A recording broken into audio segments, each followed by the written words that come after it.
she said, "Business is easy, people are hard."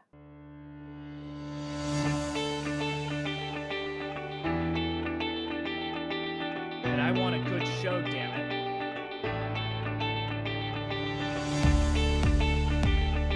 Ready for a good show? Doing awesome, yeah. I'm excited to talk to you, Angie. Thank you for having me. Yes.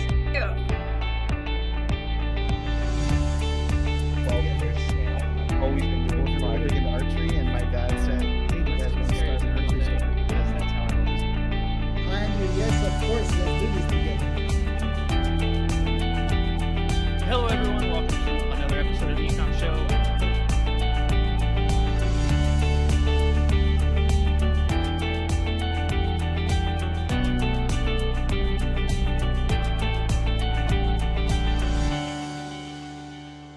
Hello, everyone, and welcome to another episode of the E-Comm Show. As usual, I'm your host, Andrew Maff, and today I'm joined by the amazing Larissa Loden, who is the CEO and founder of Larissa Loden. Larissa, how are you doing today? You ready for a good show? Yes, always.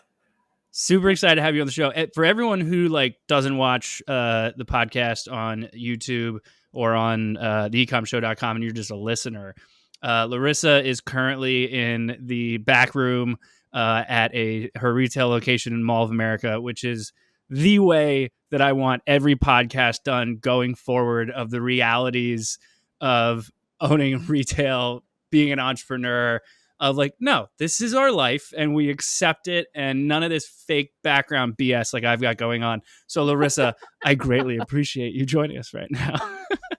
Thank you. I know it was funny when I hopped on here and I was like, at first I was like, oh, well, maybe I can drive to my office in St. Paul. And I was like, this is bananas. We need to show what entrepreneurship looks like way more often. And it is the behind the scenes of your brand new store. And you're like, yeah, there's a whole entire mess behind me. And my employees are playing bingo apparently at some moments in time. I'm like, what is this? So I was like, I haven't been here in a week. Tell me about this though. Yeah. The real realities of it, right? It's what is it? Kind of like influencers in the wild kind of thing. Entrepreneurs, you do your videos and we look all cool and great. And then the reality is I spend most of my time crying under my desk. And instead we are here now trying to make it look as lavish as I can. But yeah, literally, I think a Slack message I sent earlier today was, I was like, okay, I think I'm going to go try to channel this rage into being very productive and slashing my email inbox in half right now. So yeah, that's the way to do it. Oh, this is going to be fun. I'm super excited for this. I love, interestingly, talking about the jewelry space because I've done a lot of work in it and I know how wildly complicated and crowded it is. And I will obviously allow you to tell the story because I don't want to butcher it, but I know that you basically had this as a hobby that has now grown into extremely lucrative business where you have beautiful backgrounds in Mall of America, which is awesome. So I will let you tell a story. So give us a little bit of background about yourself and the business of Larissa Loden as well. Yeah, it's kind of a funny story now that's actually come full circle. So how I got introduced into jewelry was my high school art teacher left a necklace for me on my graduation chair that she made for me. And I was always very into the arts and everything. And I was like, oh, this is so cool. And then I also was like, you've been holding out to me. Where was the jewelry lesson my entire high school experience, I was just like, I don't know what I thought, but I was like, okay, jewelry comes from Claire's or something like that. It just never made sense for me. And that summer I was moving actually to Minnesota. I followed a boy out here, and a good person that is oblivious to everything, I came to the Mall of America and I got a job here. Let me tell you, Minnesotans don't get jobs at the Mall of America, but I had no idea. I was like, yeah. So I got a job at a bead store at the Mall of America. Literally, this was 20 years ago. And I think I was making $6.50 an hour, but you could sell consignment. So you could make extra money selling jewelry. And I was like, okay, well, I'm not getting paid enough. So my entrepreneurial background kicked in and I was like, okay, I'm going to start making and selling jewelry. And then I think that following that fall, literally I'd been making jewelry for 2 or 3 months by then. And I did my first art fair. I was like, let me at you, world. So yeah. And I think I made $150. And I was like, I have arrived. bank. And I think I was selling stuff for like $5-10. Like, obviously did not understand margins or like to price your work or anything like that. I was like, okay, cool. But I was like hooked and I like loved it. Funnily enough, I grew up in a small business family. They still to this day have a gift store in upstate New York. And I saw the entrepreneurial grind. And so I was like, I don't want any of that. I'm going to be an art teacher. So during this entire time, I was making and selling jewelry on the side, but was like, I'm going to be an art teacher because that looks like an easy life. And I was an art teacher for 8 years. But continually on the side was making and selling jewelry. It got to a point where I had 2 part-time employees and was still teaching part-time. And my assistant principal at the time was like, you can always come back to this, but you only get like one shot at entrepreneurism. And I think like, I just told myself this, like, very much so, like entrepreneurialism is a grind, but I also just told myself that that wasn't the life that I wanted when all I could do, like, it was just so natural in me. It's like in my DNA, to make something and sell something. And also like, I only go like, I'm not manageable. Like, you have to get out of my way and like, let me do what I need to do. And so I just did that. Also, like, what crazy person? Yeah, like, what crazy person is like, oh yeah, I'm gonna like teach and also like have 2 employees. Like, it was just a hilarious life. But yeah, so then I went into really building Larissa Loden. And it really started, like, I understood the world of wholesale super well from growing up in my family's small business. So primarily pre-pandemic, it was all wholesale and like in-person sales. Like, I really didn't understand E-Comm at that moment, like kind of dabbled in it, like, but just really didn't have that. I was very much so an in-person. Then fast forward, COVID comes, let me tell you, what does COVID knock out? In-person sales and wholesale, because wholesale is all retail stores that are in-person, brick and mortar. So like literally my business got decimated overnight. But I have like a really great team that's super scrappy and entrepreneurial. And I was like, all right, we're going to like teach ourselves everything in e-com. Like, we taught ourselves Meta, we taught ourselves like, how to really set up great flows and email. And like, we just ground it out. And then, yeah. And then about like 2 years after COVID, that's when we opened up our first store in St. Paul. And then we've been kind of toying with the idea, like, brick and mortar post-pandemic is really interesting because it's like everybody was like, for a while, I think everybody was like, online is the only way. And then it's like brick and mortar just like, and you can see it in all of these like venture-backed brands and everything like that. But like, brick and mortar has a place still. So we very much so we're like, do we want to? Oh yeah. Yeah. And Minnesota's weird because it's like, unlike some areas, like if you go to like Austin, Texas, there's like 2 huge areas you can go shop. You can go shop in South Congress or you can go shop in the Domain. Minnesota is like, you can have like a good street. Like, it just isn't like these are the big areas. And I was like, well, where's the one place where if you're a tourist, where do you go? And it's like the Mall of America. And so we started talking to them literally in January of this year of like, what would it look like? And then a spot opened up. Wow. And they were like, how fast can you build a store?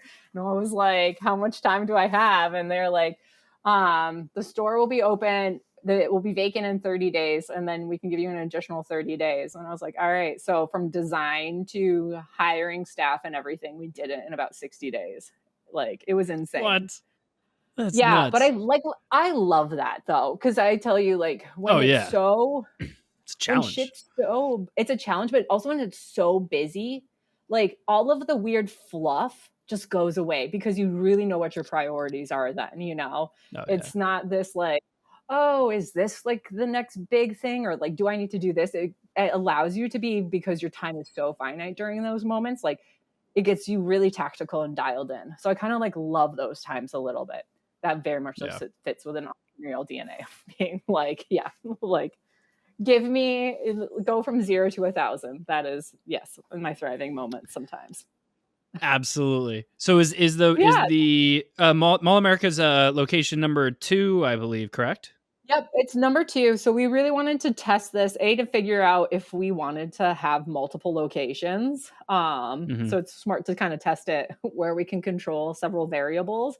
And then this is like a very much so, instead of like our first location, which I like to call the mothership, which is a really like a retention store. This one is primarily like acquisition. So it's really interesting to kind of have to introduce people to the brand again in an in-person capacity. So Yeah. kind of re-teaches you some fundamentals that you forget sometimes.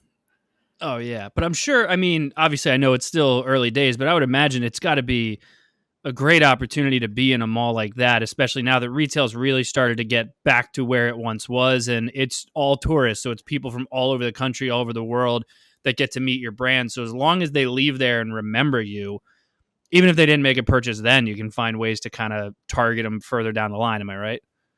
Yeah, we have a couple of things. So we have flows set up through Klaviyo where we've kind of tagged people, so that way we kind of Mm-hmm. know like that they're a new customer kind of entering the flow and everything. And then at times when we can do some deep customer cohort analysis, then we'll kind of like understand that. And I'm very curious to kind of understand the flow of it from like one-time purchasers and understanding like what is it that's going to make these people like repeat purchasers. So yeah. Yeah. Is retail still the majority of the business / like the wholesale side, or are you starting to cater more to the e-commerce side?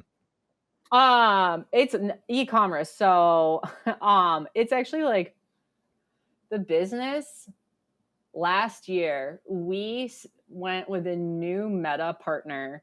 Like Meta had kind of been successful. We kind of like turned it off, turned it on, but never had found the like self-implemented. And then we found a partner who was like employee number 6 at Ruggable.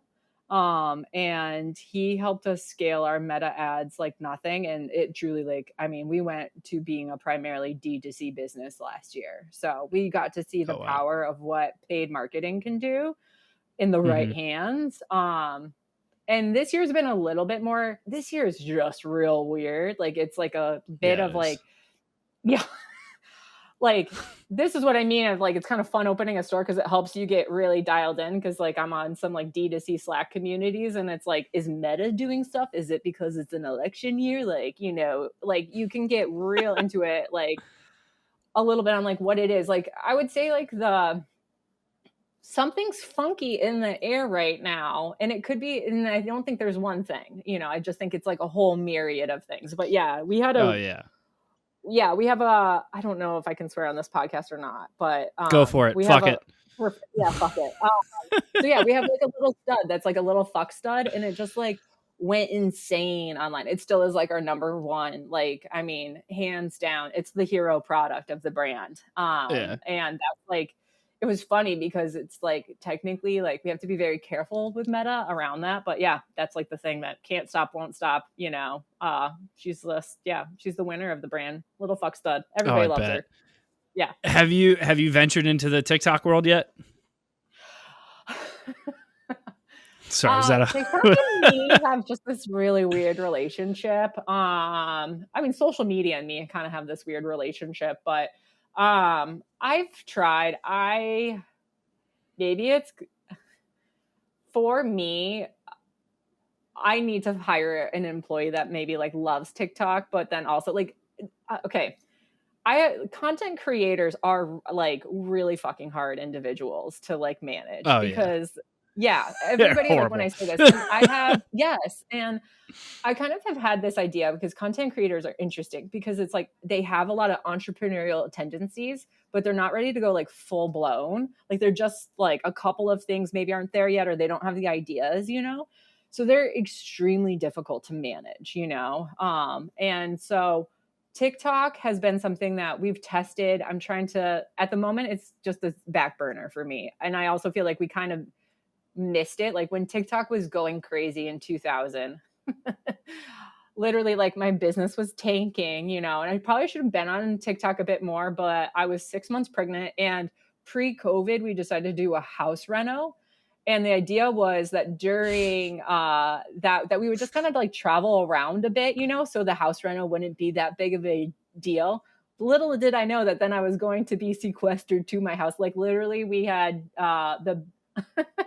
a bedroom, and then like we had like a little a bathroom, and then like a little sectioned off like half area for a kitchen where we had one hot pot and a microwave. It was insane. But yeah, so yeah. That's great. So I just really didn't Jeez. have So was that the capacity for TikTok, because literally I was like, well, you didn't have room for it? Yeah, TikTok probably would have loved it. They would have been like, this girl is insane. And I would have been like, I am. But I just didn't have it in me at that moment. So yeah, I think TikTok is super powerful. I haven't had the capacity. I would prefer, like, I started a podcast last year, and like, I don't know. TikTok and I'm a millennial, like I'm an elder millennial. And so like, I just understand Instagram so much more. So yeah. Apparently I just give all my soul to Zuckerberg. So yeah. Just let him have it. Yeah. I was obviously, yeah, exactly. So put more of his kids through college. It's ridiculous. Yeah. Sometimes I look at like the amount of money that I've spent over the years on what is now Meta, and I'm like, God, like, it's insane. It's just not nice. Like, it's like, man, have I really given you all this money? Yeah. And yet I'm stuck looking at your stupid reels all the time. Like, I was looking at the site, obviously prepping for our interview and stuff. And I was looking at like, so you had like the fuck studs, and you had like the, was it like tits up studs? And I was like, oh my God, this has TikTok written all over it. Like, this is, so I would highly suggest just throwing it out there, giving it a shot. I just do like influencer marketing, just let other people do it. But I know what you're talking about. I hope she's listening to this. My sister is I call her self-proclaimed, but she is considered like a fashion influencer, and no one can manage that girl. She is such a pain. And I'm like, she'll be like, oh, I got this deal to like do this thing on TikTok. I'm like, oh God, I can't stand when you do stuff like this. It's ridiculous. So totally understand it. One of the things I know, I'm gonna sidetrack it before we complain about TikTok for too long. The one of the things I know I wanted to ask you, because like you are extremely self-made. You didn't buy the business. You like built it from the ground up. You literally built the product from the ground up. Yeah. How did you get to a point of like? How did you get to a point of manufacturing? To me, that's like a big jump. Like if you're making it all the time, and like clearly you're not still making everything. Like what happened there? You get to choose what you want to manage. And it came a point where I also was like, what do I want for myself and my business? I want to make it as profitable as humanly possible with as few people as humanly possible. As a good friend of mine once said, who is a business consultant, she is our EOS implementer. And she said, business is easy, people are hard. And I was like, yep. Yeah. Get that tattooed. And I love the people that I have employed, but a not right fit employee can just derail you and your time like nothing else. That being said, like usually actually my production staff was usually some of my easier to manage staff, because they're like, I'm just going to sit here and like listen to a podcast and make stuff. And I was like, true. But it's not bringing in revenue, you know? And there also became a point where I started having a lot of ideas for stuff that was outside of what my production capabilities were. And so I just really started looking at like, what would it look like to manufacture the majority of our products? And it has been an education over the past 2 years.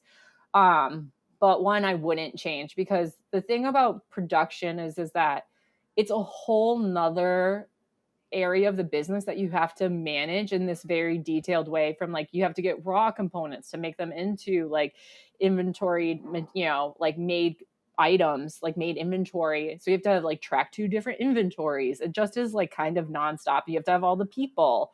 You have to have 2 different buying cycles then. Like it just is complicating a business when it can be uncomplicated, you know? And there's just really, especially in jewelry, kind of in any space, like manufacturing is just really a lot easier. And there's companies that are built to do just this and like make my life easier so that I can go and adopt TikTok at some point in time.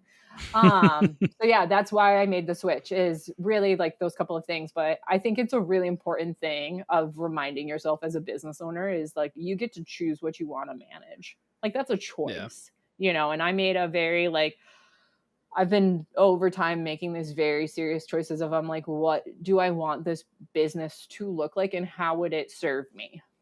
And it really is like to try to make it as profitable as possible with as few as people. I always like, oh God, why am I blanking on his True Classic? He was on a podcast and I was like, this guy is like the GOAT. I think he said something that they were able to scale to 10 mil. Was it 100 million? It was something insane, like literally, and they had like 40 employees. I was like, what? Like, I think it was awesome. Like 50 million with 40 employees. And I was like, that is insane. Like, that's truly like, that's masterful. So I was, which stores are not, I'm not going to be able to scale to that with that few by adding on stores. But yeah. I just think that that's cool. Like, I think that you can be really good with your resources. And we've really started working with a lot of like, contractors as well for various parts of the business, like domestic and overseas. And that's been a huge unlock for us too. So, yeah. Yeah. Yeah. I mean, it's a very interesting point. 'Cause like from an entrepreneurship side, sometimes you'll get people to ask you like, how big is your business? And the first thing that a lot of people will say is like, oh, I have X amount of employees. And that's like the KPI that they look at in their head of like, that's how big I am. But to your point, you have the other side of it, which is like, why bother having that many employees? It's that much more of a headache. But then it comes down to like, okay, you've got to really vet the agencies and third-party vendors and 3PLs and all that fun stuff that you're working with, because if you don't want to have that much control over the process, then you've got to make sure that you're truly vetting those areas. So, I mean, it can be really lucrative. And to your point, it reduces the headaches. I think it's worth sometimes the money you got to spend for certain elements. Like when I was in-house years ago, we went back and forth on, do we get rid of the warehouse and go to a 3PL? And the cost of the 3PL was so much higher, but the headache of dealing with warehouse employees and, who someone's not coming in and it's Q4, like, what are we doing? Like, it was issues like that where it's like, do you really want to deal with that kind of stuff? No, I mean, and that's like one thing that we're very much so having, because we at the moment do our own fulfillment.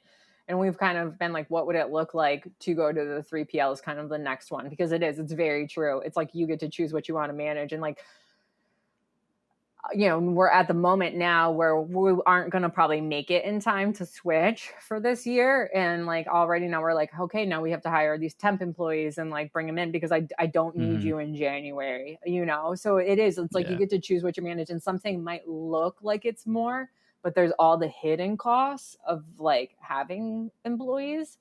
And I think it's, and really great employees are additive. It was like I love listening to podcasts, but it was like a podcast where it was like, if you aren't getting, like, an employee should be able to come in and like literally like take it and like, it should be so additive. Like, if you're getting it done, like, we've had to be strategic this year, and we've had to let go of a couple of people in areas, because like, we were just like, people are constantly being like, I need work for these people. And then at some point I was like, we're not manufacturing work for people, you guys. And it was interesting to me, because like, this year compared to last year, we're technically 5 less people adding in a store, but we're still getting the same amount of work done. That math is very interesting to me. And that's because it's like a couple of people were running around managing like not right fit employees, Yeah. So, yeah. Yeah. I mean, it's, that's where, that conversation of like, because obviously, we're a service-based company. So that's all I deal with all day long. And that's where you start to question of like, recruiters all of a sudden start to really seem like they're worth it, because they're spending all the time vetting, really looking for what you want. And then it really becomes that, that typical saying of hire slow, fire fast if they're not working out, because they can drag you down. Like, you're just looking at it in your singular lens of here's what they should be working on. But what about all of the other elements that they're touching that are now slowing down, and they can just be a hindrance to the entire business? And Good employees, man. They're awesome. They're great. Bad ones, can't stand them. Yeah. I mean, and I think that's the thing too, is like a bad employee somewhere could be a great employee somewhere else. And I always think it's like, it's a disservice to both of us. I think that's like the biggest thing that people just need to remind themselves, is that it's a disservice to both of us. If it's not working, just like let it go. Like, you know, I think that's just interesting that the stories that entrepreneurs can tell themselves around it, for sure. I've seen so many business owners go in like loops for a very long time around it and be like, oh yeah, you know what good is, and just like let it go. It's okay. Like it will all be okay at the end. So yeah. I completely agree. But Larissa, I don't want to take up too much of your time. I know you're super slammed because you're in a very busy retail store right now. I really appreciate you sitting like here. This. I know. It was like, we'll end up venting on TikTok and getting into employees. This is going to happen all day long. Thank you so much for being on the show. I would love to give you the opportunity, obviously, let everyone know where they can find out more about you and, of course, more about the business that is Larissa Loden. Yeah. We are a jewelry-based business, and you can find us all over the internet. My ads will come and find you. So if you just Google us, so it's LarissaLoden.com. And we are a brand that very much so is cute with a big side of irreverence on the side. So yeah. And we are actually starting some lifestyle goods. So that's kind of the thing that I will preach pretty excitedly here. So yeah, we're starting to launch socks and hats. So I'm really excited. So my favorite 4-letter word is going to be on a really sweet black dad baseball hat. And then it'll be in black embroidery. So it still is very secretive. And that's like kind of my vibe. Otherwise, we have a foodie collection coming out, and my favorite hat out of that one is like a mustard yellow hat, but it says al dente on it because it's a little spicy. So yeah, I feel like I'm a little al dente sometimes. So yeah. I love it.